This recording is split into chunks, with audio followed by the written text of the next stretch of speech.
Retired pensioners అందరికీ ఒక ముఖ్య గమనిక మే 31 గడువు అనే ఒక ఇంపార్టెంట్ అప్డేట్ మనకి ఇప్పుడే రావడం జరిగింది ఫ్రెండ్స్. సో దానికి సంబంధించిన పూర్తి వివరాలు చూద్దాము. వీడియో పూర్తిగా చూడండి, అప్పుడే నేను చెప్పే సమాచారం అర్థమవుతుంది.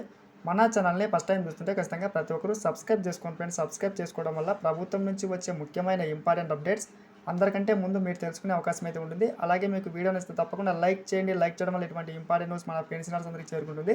ఇక్కడ చూస్తున్నాం, పెన్షనర్స్ అందరికీ ఒక ముఖ్య గమనిక రావడమే జరిగింది. చివరి గడువుని 2026 మే మనకి ఈ నెల 31 వరకు మనకి పొడిగించడమే జరిగింది ఫ్రెండ్స్. ఇక్కడ చూస్తున్నాం, నిజానికి ఈ గడువు 2026 ఏప్రిల్ 30న ముగిసింది. అయితే ఆన్లైన్ పోర్టల్లో డేటా అప్లోడ్ సమస్యల వల్ల మనకి పొడిగించడమే జరిగింది. ముఖ్యంగా పెన్షనర్స్కి సంబంధించిన అన్ని సమస్యలకు సంబంధించి మనము ఇక్కడ ఈ యొక్క పోర్టల్లో అందించవచ్చని ఇక్కడ చూస్తున్నాం. రిటైర్డ్ ఉద్యోగుల పెండింగ్ బకాయిల చెల్లింపు కోసం రాష్ట్ర ప్రభుత్వం 1000 కోట్లను విడుదల చేస్తూ సంచలన నిర్ణయం తీసుకుంది.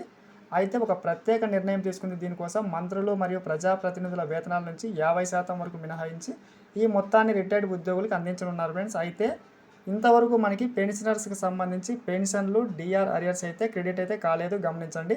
ముఖ్యంగా పెండింగ్లో అయితే ఉన్నాయి. మనకి ఈరోజు సాయంత్రం నుంచి ప్రారంభమైతే కావచ్చు ఈ యొక్క అమౌంట్ క్రెడిట్కి సంబంధించి చూస్తున్నాం. రిటైర్డ్ ఉద్యోగుల బకాయిల చెల్లింపులకు సంబంధించి ముఖ్యంగా వినియోగించుకున్నట్లు మనకి తెలపడమే జరిగింది. పదవీ విరమణ చేసిన తర్వాత మనకి ఈ యొక్క రావాల్సిన నిధులు అన్నీ కూడా విడుదలవుతున్నాయి, గమనించండి. Thanks for watching. Next date what.